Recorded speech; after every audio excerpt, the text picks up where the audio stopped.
বিশ্বের সবচেয়ে বড় স্বেচ্ছাসেবী সংগঠন আরএসএস এবং ভারতের বর্তমান শাসক দল বিজেপির ইতিহাস কতটা জানেন? জেনে নিন এর পেছনের কিছু অজানা গল্প। নমস্কার, আমি স্বর্ণালী। পাঞ্চজন্য দ্য কালচারাল চ্যানেলে জ্ঞান আড্ডায় আপনাদের সবাইকে স্বাগত জানাচ্ছি। শুরুটা হয়েছিল আজ থেকে প্রায় 100 বছর আগে। 1925 সালের বিজয়া দশমীর দিনে নাগপুরের এক চিকিৎসক ডক্টর কেশব বলিরাম হেগড়েওয়ার মাত্র 17 জন যুবককে নিয়ে শুরু করেন রাষ্ট্রীয় স্বয়ংসেবক সংঘ বা আরএসএস। একটা চমকে দেওয়ার মতো তথ্য, আরএসএস এর কোনো ব্যক্তি বা প্রধান গুরু নেই।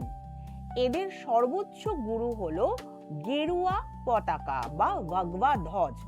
ব্যক্তিকেন্দ্রিক অহংকার দূর করতেই এই নিয়ম। এবার আসা যাক রাজনীতিতে। আরএসএস সরাসরি রাজনীতি করে না।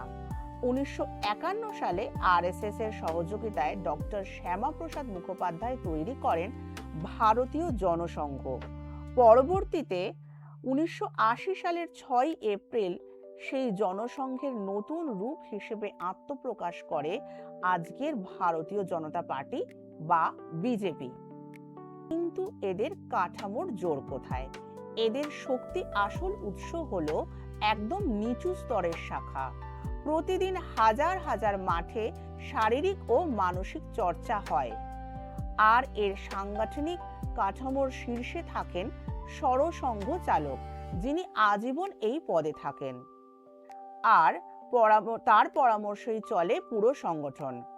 ইতিহাস আর রাজনীতির এমন স্টোরি জানতে আমাদের এই পেজটিকে ফলো করে রাখুন। ধন্যবাদ।